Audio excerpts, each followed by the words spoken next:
Hello and welcome to the very first episode of MixBus with me, Kevin Paul. This series aims to allow some of the best producers, mixers, engineers and other music industry people to discuss their careers and their approach to music.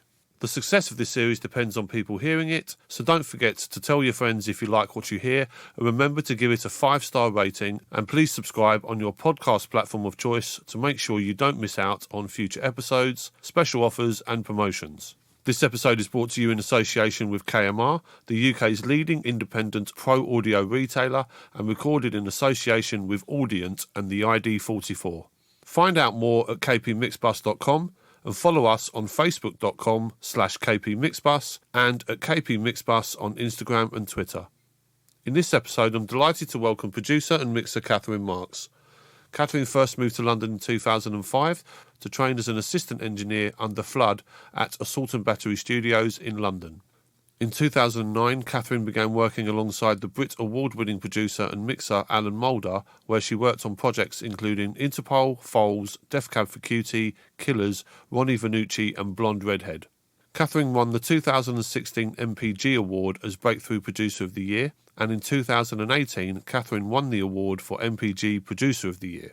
I sat down with Catherine to discuss how and why she got into the studio and what it's like to work with Flood and Alan Moulder at Assault and Battery and her approach to working with bands and production. I hope you enjoy. Catherine, thanks for taking the time to talk to me. My pleasure. Let's start at the beginning. How did you start working here? I'd be interested to know what Flood said, but as you said, I started in 2005 and just down the hall and essentially assisting his assistant, Andy Savers. But yes, I met Flood in 2001 and then finally after I'd finished my degree in architecture in Australia, he gave me the opportunity to come and try working for him over here. If you were an architect or training to be an architect, what made you want to come into the studio? I think I had played the piano growing up and I'd always loved music and writing music, and I had wanted somehow a career in music, but I didn't know what kind of career. And at school, they don't exactly encourage that unless you're going to be a classical pianist or a performer or...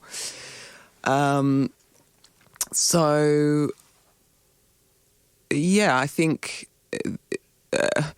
after having met Flood in 2001, he had suggested that I kind of went back to Australia, I should join bands and write music for other people to kind of explore what area it was that I was interested in, basically, because I didn't know what it meant to be a producer. I didn't know what it meant to work in a studio.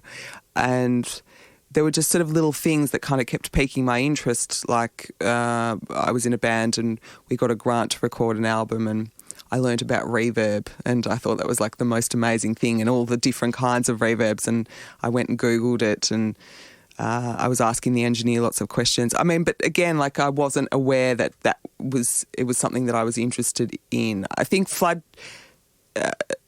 was just providing another opportunity for me to explore another side of working in the music industry, and I didn't know that I'd enjoy it or be any good at it. It was just, let's see. And nearly 15 years later. Yeah. You're still in the music industry. Turns out I really liked it and it wasn't that bad at it. No, obviously. We'll talk about that a little bit later. So did you come from Australia all the way here to work with Flood? Yes. Okay, so you've flown halfway around the world, turned up at his door. Basically, and basically he's given you an obvious opportunity. Yes. Did you have any expectation of what it's like to work in the studio? Well, being completely naive, I thought I'm going to be, I'm flying to England to produce records. Okay. Like straight away. That's a great expectation. Well, yes, but no one had really explained to me the sort of steps that are required, the kind of hierarchy. Yeah. The structure. Yeah, the structure, the time that it takes and the roles that exist. And that I was going to be starting at the bottom in order to learn and gain experience. I just thought it was about, someone sat at the room and was like, that needs more reverb. Or, I don't know. I didn't know. Okay. Again, this is 15 years ago. Yeah. I think that's an expectation for a lot of people, Yeah. though. I mean, maybe not now. Yeah. The internet provides all of that information for you. True. But obviously even 15 years ago, Yeah. people did have an expectation possibly that the studio was just a place you turned up and things happened. Well, having a good idea was all you needed. Yeah. But it's so much more than having a good idea. Yeah, a good idea is the first thing in the process, Yes. isn't it? What's it like working with Flood? It was challenging. That's not exclusive to Flood, though. No, that's not exclusive to Flood. The studio environment can be challenging. Yeah, the first few years were very challenging. It also, and it had a lot to do with my naivety about, again, what the dynamic of the studio and how to be, and I had no technological kind of understanding or previous knowledge. So literally you came in cold? Knew nothing. I mean, even when I played in bands, the other guys in the band plugged my keyboard into my amp because I didn't know the difference between input and output. I mean, I was that... I think some of the most successful musicians still operate it on that basis. Yeah, I'm sure. Well, I do. I've worked with plenty of them. So when I first started, I was not. I think that was sort of the tail end of. There was definitely a particular ethos and expectation and standard of how to behave as an assistant in the studio, and that was not expressed necessarily to me. I sort of had to pick it up. So it was a struggle. However, throughout, as I sort of began to understand that, and as we worked together more and more, I mean, he's an incredible creative and a maverick in the studio, and he taught me kind of loads of things. One of the things that I even say to bands is I remember we were recording Polly Harvey, and there was a 19A19 mic, a Lomo mic, and he was sitting at the desk and she was sitting behind him, and he just sort of turned the mic stand in the vicinity of her guitar and hit record. It wasn't, he didn't spend hours placing the mic. It was just, it's... on the fly, as it were. Yes. Yeah. And, so kind of always being in record and always capturing something, and also just in the way that he would record things. I kind of learnt back to front. I learnt not, how there's all these rules about recording. I learnt without rules. Yeah, and then later on I sort of understood You learned the technicals. Yes. Yeah. There was things that he would do, place a mic in a cupboard, and it would sound amazing. There were lots of... I have had the pleasure of working with Flood many, many years ago on a PJ Harvey record, actually, and for the week that I was assisting him, it was the most enlightening time in terms of production. So, and obviously... I know, he makes incredible records. But he did me so many favours, even though I thought I was being constantly punished. But he'd always be throwing me in the deep end without any explanation or any sort of brief. It just would be kind of... Can you give an example of something like that? I guess... You mean the deep end as in, you're going to record something now? It was more putting me in situations that I'd gain a lot of experience and necessary experience without having had any previous experience, and kind of bluffing my way through it until I finally got it, I guess. I remember one of the examples is after we'd done the Polly record, which White Chalk, which I think we'd spent a good 6 months on, but we were recording to tape, and obviously, it was myself, John Parrish, and Flood. Yeah. And while I was tape op, essentially, I always had the backup of Flood, and then Ed Harcourt was doing a record or producing a record, and their engineer had pulled out, so Flood had recommended me. And I'm like, God, I've never properly engineered and recorded onto tape all by myself. And he was just like, just do it, you know.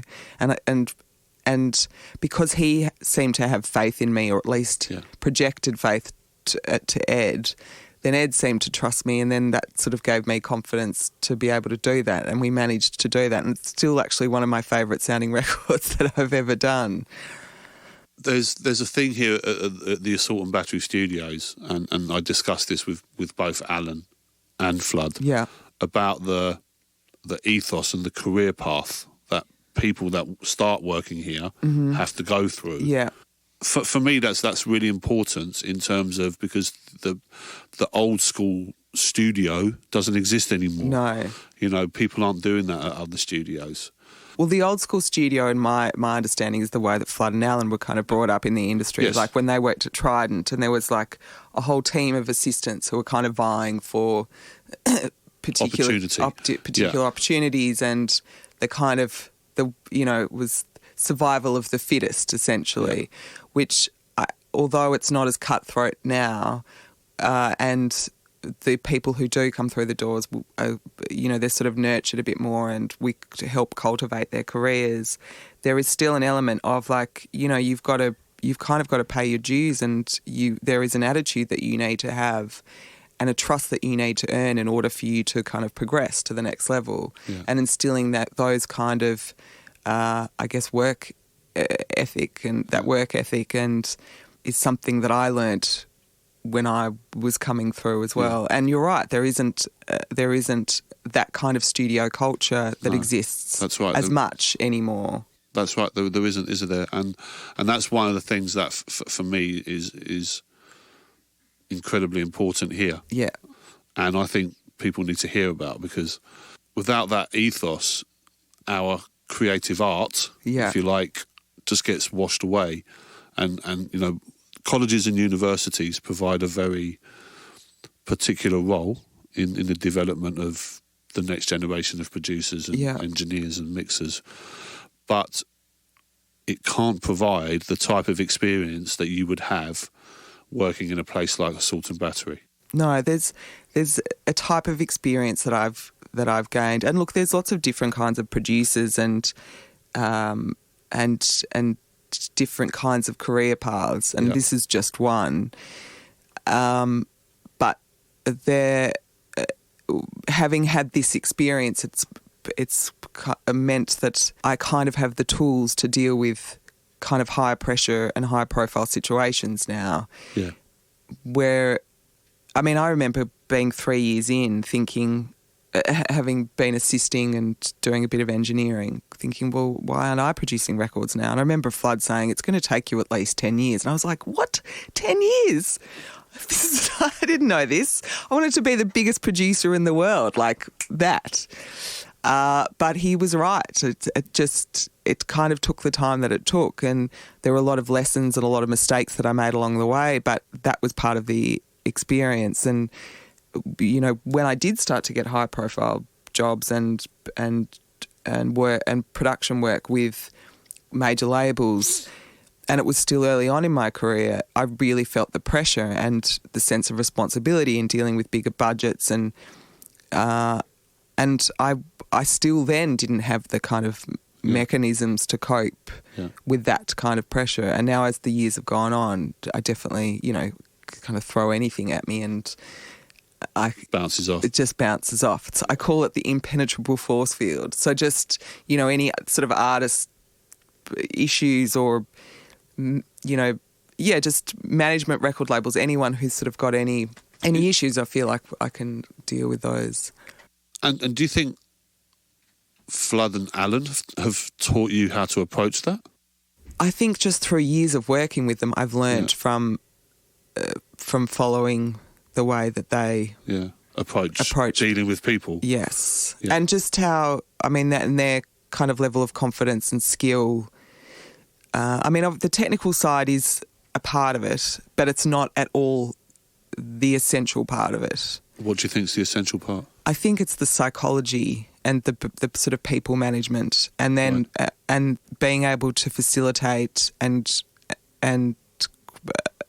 create situations that are conducive to creativity and expanding that creativity so that that creativity transcends to something extremely special. It isn't just about recording something and making it sound good. It's about kind of elevating the performances and capturing something. And that thing, you know, knowing how to like twiddle some knobs and getting a good sound. I love like you know, how tactile that is, and I love the sonics is definitely a massive part of it in allowing whatever that energy or feeling is to come through the speakers. So I don't know, it's like a whole kind of series of interweaving parts and experience that through having worked with Alan and Flood and having them as my mentors, which I was very fortunate to. Sure, for sure. That it's kind of definitely taught me and influenced me heavily. How does Catherine create that atmosphere in the studio for your artists to work? Well, it's about sort of building trust and empowering the artists, I think, rather than me dictating how something is going to go. I'm reacting to the energy or the dynamic in the studio, and also trying to make it enjoyable and fun. Yeah.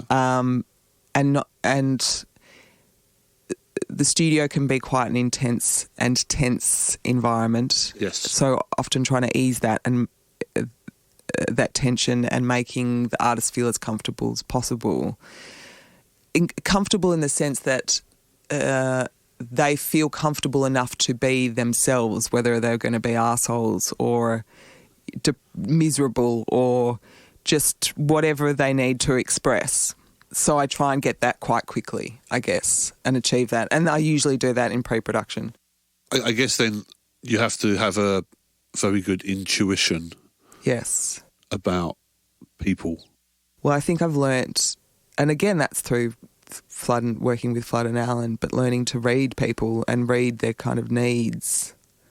As an assistant, you have to do that. You have to to be thinking sort of 3 steps ahead. Yeah. I just had this wonderful assistant in America who I'd call his name and he'd already be standing right next to me. Yeah. I thought he was out of the room, but he kind of knew when I needed something, or I'd say, would you mind? And he'd go, already done it. Before I'd even finished the sentence, he knew exactly what I needed. And we'd only been working together for a few days.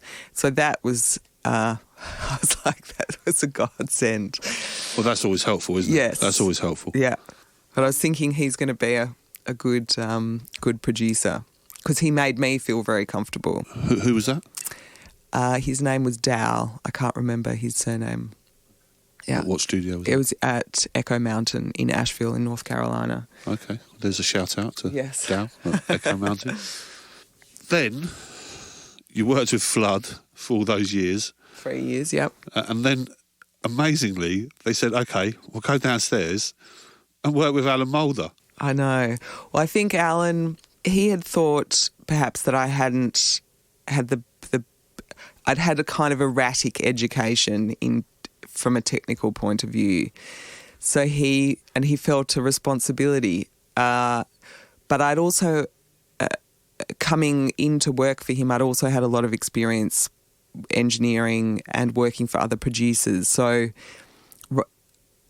I felt well equipped to kind of deal with someone of that calibre. Were you engineering by then? Or were you still just assisting stroke engineering? Assisting stroke engineering. I think I did like vocal and production and engineering on pop stuff. Okay. I think that's what I was kind of doing at that point.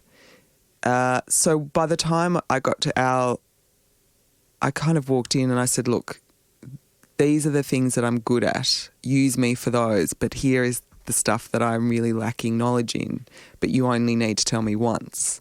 And he was great. He really kind of took the time to explain a lot of things to me. And if I ever made mistakes, he would just tell me once. And when you say a mistake, what do you mean?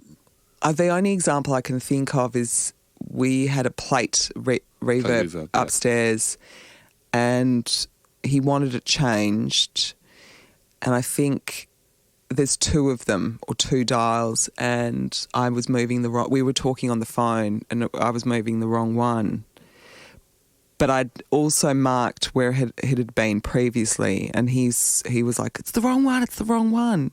And he had liked where that one had been sitting. But I said, it's okay, I've recorded where it was, and I put it back, and then I moved the other one. That was... No harm done there, really. No harm done, really, no.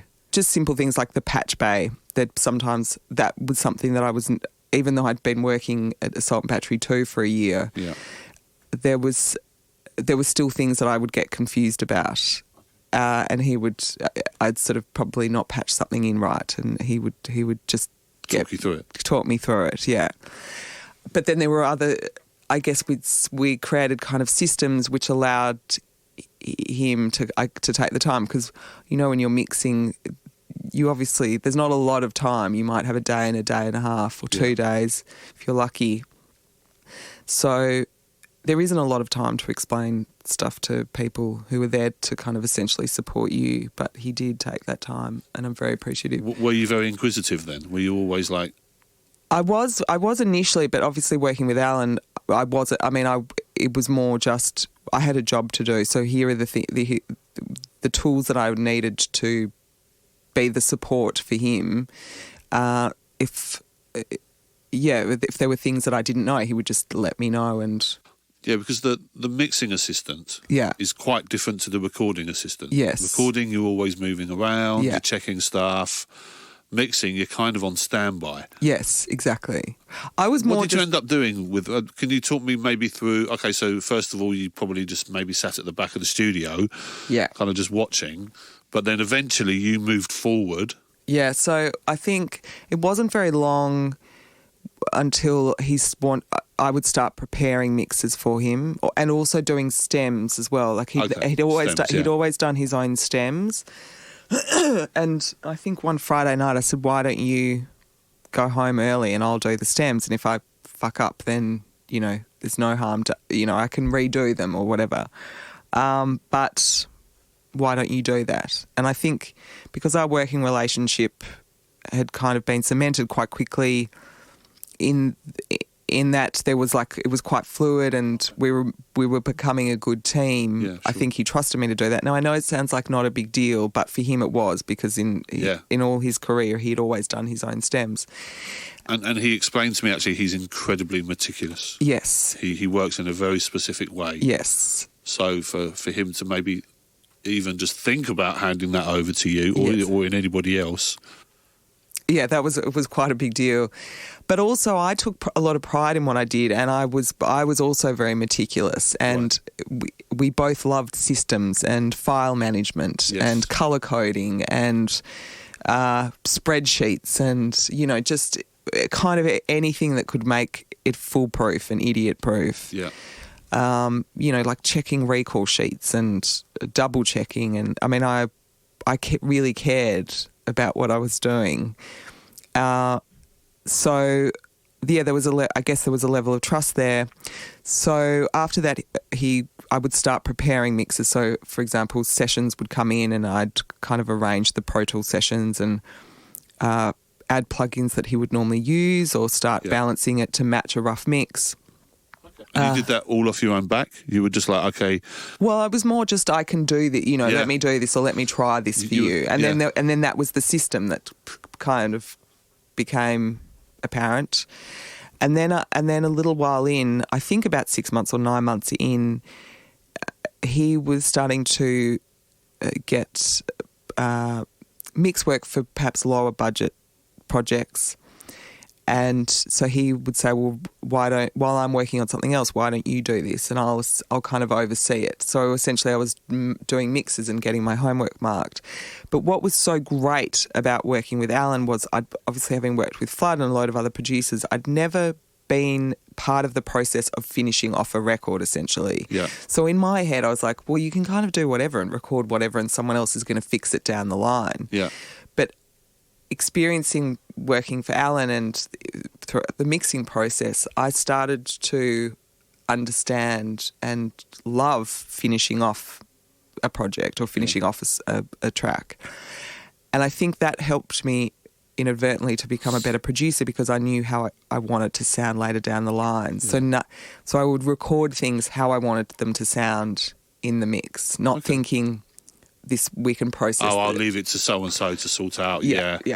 And therefore, you take that maybe a little bit more time or care or have a bit more thought about it. Well, exactly, and also it's also being considerate because I knew of the kind of sometimes the quality of the recordings that we were getting and how frustrating it was because you're trying to get something out of it that just doesn't exist.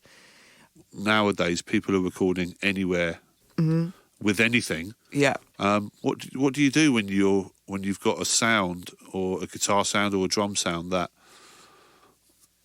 isn't very helpful? How do you approach? I embrace its shitness rather than try and disguise it. Whereas Alan probably wouldn't. He would be quite fastidious and he would work very hard to try and get it to where he would want so it. you embrace the shitness. Yeah. That's your quote.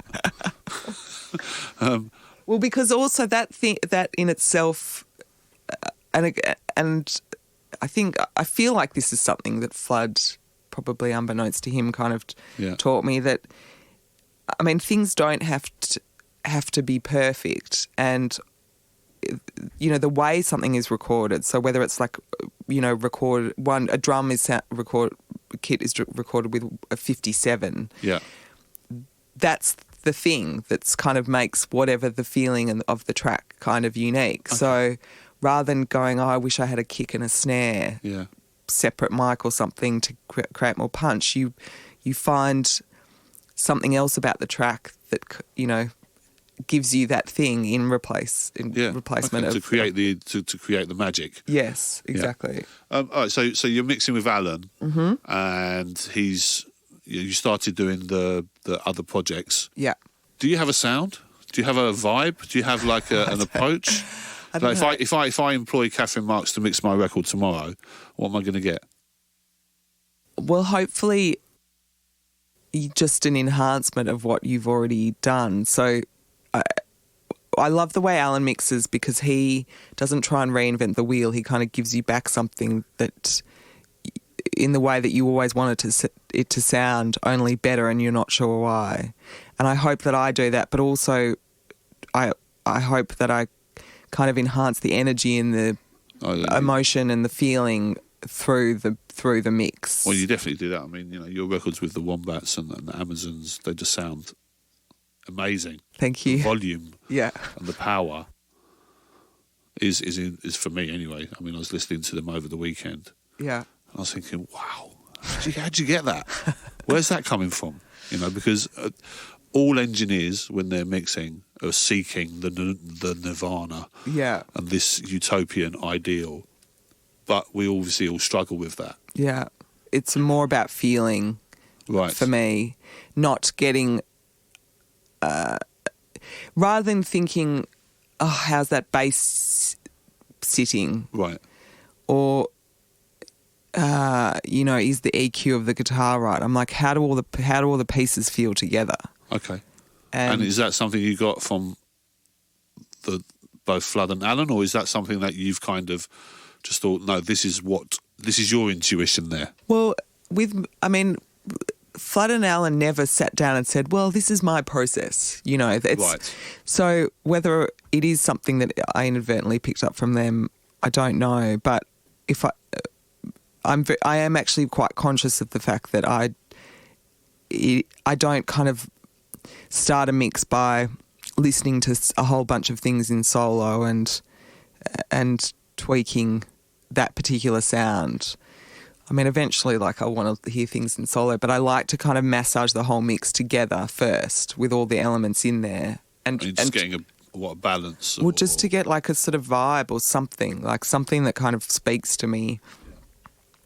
And I'm sort of also very visual, and so especially in producing and recording, I kind of like the sonics of something to have an imagery to it. In your mind? In my mind, okay, so you're creating a picture of the band, yes, or the record. Sorry. Yes, some sort of imagery attached to or something filmic, or like one of the last Manchester Orchestra record I did. I kept thinking about, the TV series Twin Peaks, which can be quite bleak and dark, or David Lynchy style imagery.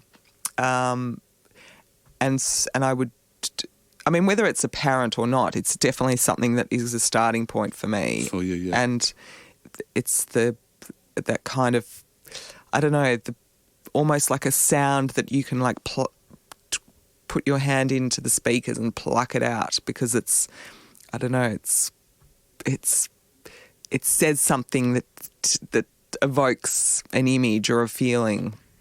All those sort of things really excite me, I guess. Yeah, that makes perfect sense. Yeah. To me, it's very esoteric, but yeah, it makes perfect sense. Really. So with Al, I did that.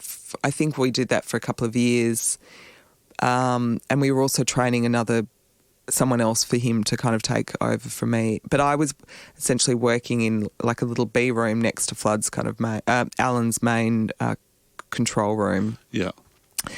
And eventually he was like, it's time for you to leave, which was quite devastating.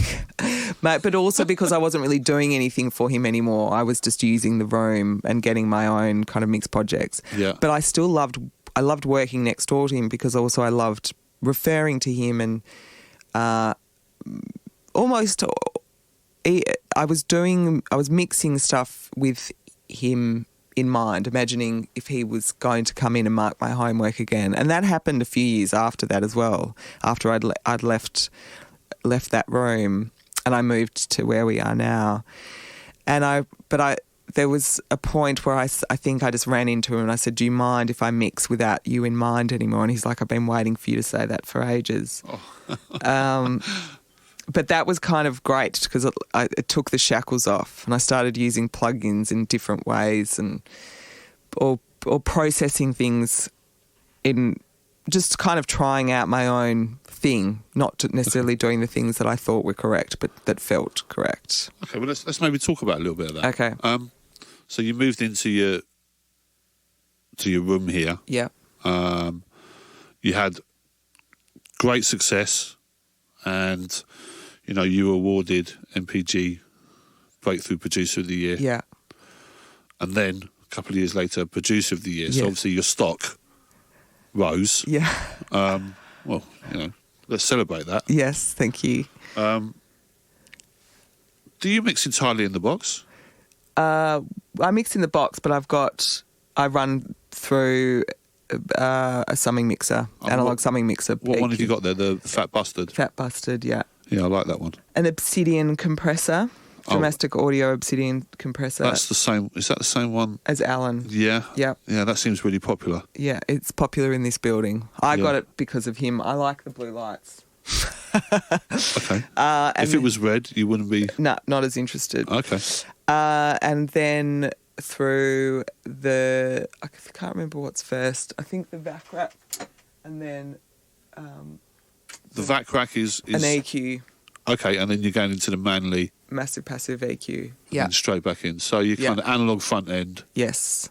But primarily mixing in the box. Primarily mixing in the box. All my effects, a lot of my effects, like delays and reverbs, I process outside the box and print back in. Okay, so do you use a lot of pedals? Yes. For reverbs? Yeah, just interesting things that kind of add another... That you can't get from a PCM 70. Yeah, that add in a different dimension. I find it, it's more kind of three-dimensional. Okay. I love the kind of colour and the sound of the Fat Bastard. I can really hear when something has been mixed in the box, actually, but only because I'm sort of so attached to kind of that's the sound of that box. Yeah. The Fat Bastard. Yeah, I mean, the Thermionic Culture stuff's just great. I know. All of it. Yeah. You can just get any of it and it just sounds amazing. Mm-hmm. They've got a real good thing there. Sponsorship is always welcome. Yeah. Culture. Anyway. So you're working primarily box, which is, something that we all have to do now because of the amount of times people want to change things. Yeah, and also just workflow. It just helps workflow, doesn't it? How long do you spend on the mix? Are you done like in 6 hours? I could be done. Yeah, sometimes I could be done in 6 hours, and then I'll spend like another day tweaking the shit out of stuff that no one else is going to notice. But I usually I kind of get the vibe of the mix within 4 to 6 hours. Yeah. And if it's not coming, then I have to park it. But that's very rare. Do you use a lot of automation Yeah. in pushing stuff Yeah. into the Busted or? Well, I also drive the 192 interface quite hard as well. Are you in the red? Sometimes, yeah. Okay, that's all right. I quite like I like that. that. I like the sound of Yeah.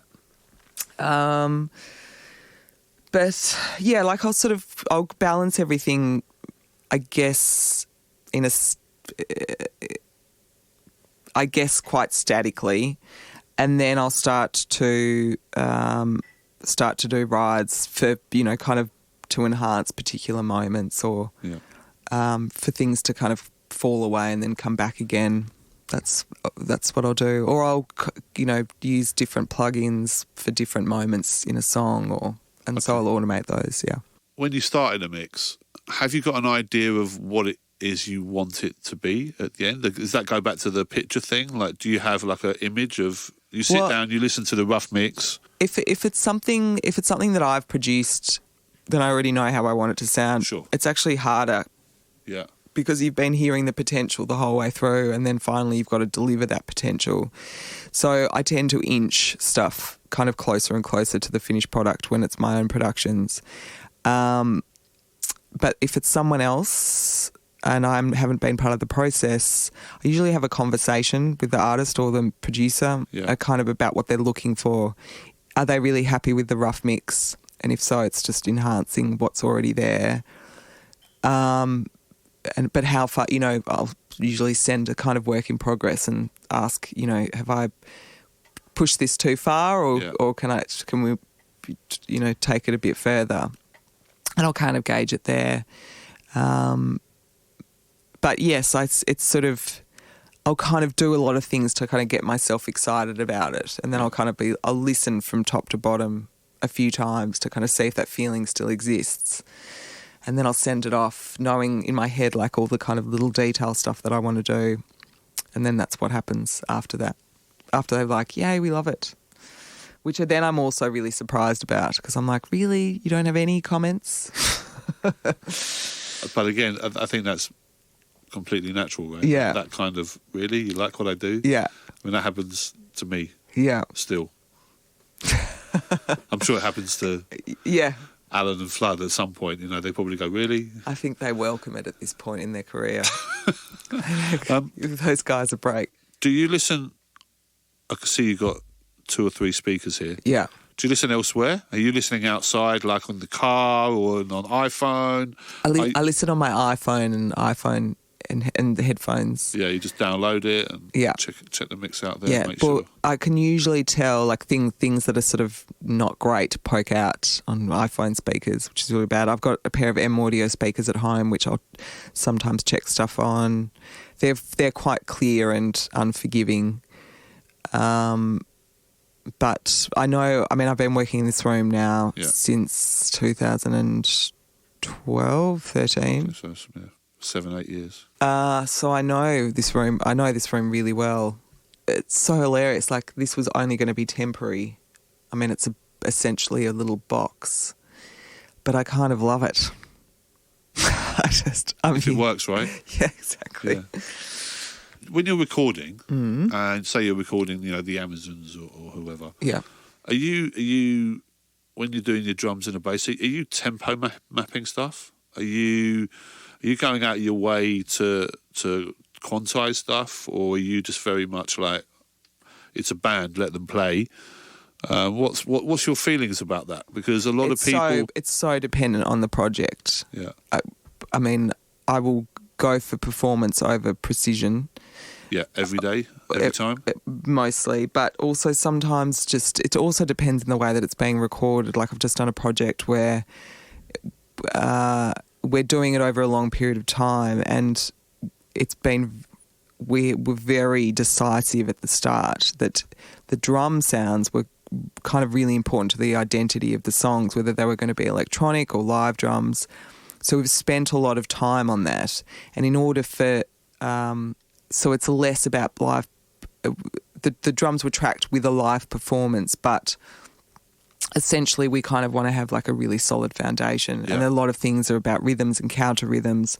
So with that, we've been putting things to the grid. But it isn't just like we whack Beat Detective over. We kind of know what the journey should be, and sometimes we let things speed up or slow down. Yeah, sure. So it's not kind of quantized within an inch of its life. Okay. But then if, I guess with the Amazons, we recorded to a click, but I didn't quantize the drums. On the first record we didn't.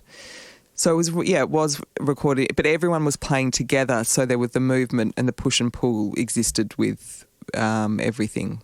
So basically just sometimes you do, yeah, sometimes you won't, yeah, but you'll talk with the band, yeah, but you'll always take a performance over quantizing the hell out. But there is also a way to put things to the grid and it be sensitive and not feel like it has been. And that's a skill in itself. Sure, yeah. I've had great engineers who know how to do that better than me. Yeah. No, there's some very good people like that. Yeah. When I was listening to your Wombats record, the vocal effects are brilliant. I mean, every song is slightly different. How do you decide when you're mixing a song as to what effects to use? What's motivating you there? Because there's lots of stuff on it. I didn't mix that record. Rich Costume mixed that. I co-produced that with Mark Crew. Were you there on the mixing? No, he was in America. But we were back and forth. We'd kind of got the songs to how we wanted them to sound. I think I was using my little Echo Sex Holy Grail chain at that point. And what is that chain? It's like a tape simulator delay and a spring reverb. Oh, okay. Basically. Echo Sex. Okay, that's great, yeah. And you can sort of drive and add a bit of distortion but it's, I don't know, it just kind of adds like a little bit of depth. And it has you can play it real time as well. So that it's not linear like a plug-in effect would be. And it reacts differently. Yeah, I just kind of like the humanness of it. Yeah. Do you do if you were working with that? Would you play with it live? Yes. Yeah. But also we were recording in both. We were recording on Logic, and Mark had some great plugins. We also just recorded the vocal really well, and Murph's a great singer. Yeah, for sure. So there's lots of fun things that we can do. A lot of vocal doubling, harmonies, but just, also very clear. And the mixes sound great as well. Yeah. And on the Amazons, your drums and your guitars are just like... Wah. Which record? The most recent one? No, I think it's the one before, actually. Oh my God, what is that album called? It's black. It's just the Amazons. Yeah. Is it the black cover one? Oh, the black cover one. Was it Mother that you've been listening to? Or Black Magic? Black Magic. Oh, Black Magic. That's from the first record. I know. How did you get the intensity there? Can you remember that at all? Yeah, that was the boys' first album, and we'd spent a lot of time in rehearsal and pre-prod, so the boys were kind of very well prepared, and we experimented a lot, but also we layered a lot of guitar tones to kind of give it that explosiveness. Yeah. Whereas on the second record that I did with them, we gave ourselves like a little rule of kind of only 4 guitars playing at once, so they had to be meaty as fuck if they were going to provide that sort of power. But yes, I mean, I love Black Magic. I mean, the solo in the middle, that's kind of made up of a load of different takes that he did, and we kind of pieced it together.